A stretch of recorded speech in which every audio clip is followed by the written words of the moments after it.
गणेश भगवान की जय। धर्मराज जी की कहानी। एक बुढ़िया माई थी। वह व्रत नियम बहुत रखती थी। एक दिन भगवान के घर से यमदूत लेने आए। बुढ़िया माई यमदूत के साथ चली गई। आगे गहरी नदी बह रही थी। बुढ़िया माई डूबने लगी तो यमराज जी ने पूछा, माई गाय दान की हुई है क्या? तब बुढ़िया माई ने मन में गाय माता का ध्यान किया तो गाय माता उपस्थित हो गई। गाय की पूंछ पकड़कर बुढ़िया माई नदी पार हो गई। आगे गई तो काले कुत्ते खाने दौड़े।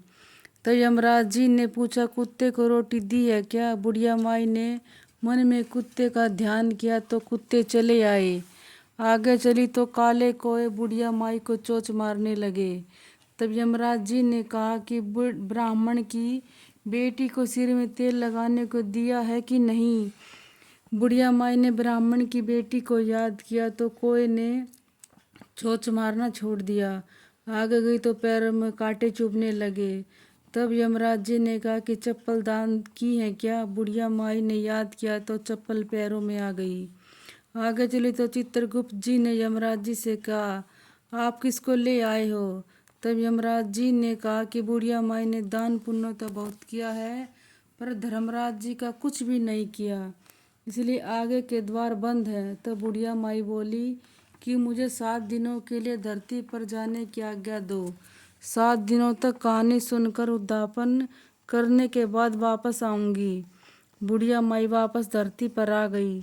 पूरे गांव में खबर फैल गई कि बुढ़िया माई भूतनी का रूप धारण करके वापस आ गई है। जब वह अपने घर को गई तो बेटे बहू ने भूतनी समझकर घर के द्वार बंद कर लिए।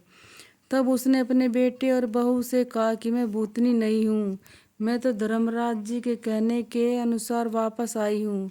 मैं नियम अनुसार प्रत्येक दिन धर्मराज जी की कहानी सुनकर उद्यापन करके वापस परलोक को चली जाऊंगी। यह सुनकर बेटे ने उद्यापन की पूजा की सभी सामग्री इकट्ठी कर दी, लेकिन कहानी का उकारा नहीं भरा। तब बुढ़िया माई पड़ोसन के पास गई और कहानी सुनने को कहा। पड़ोसन ने कहानी सुनी और उकारा भर दिया। बुढ़िया माई ने 7 दिनों के पश्चात कहानी सुनकर उद्यापन कर दिया और सभी सामान दान कर दिया। तब धर्मराज जी ने बुढ़िया माई के लिए धरती पर विमान भेजा।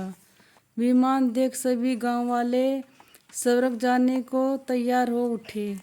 बुढ़िया माई बोले कि मेरी कहानी तो सिर्फ पड़ोसन ने ही सुनी है।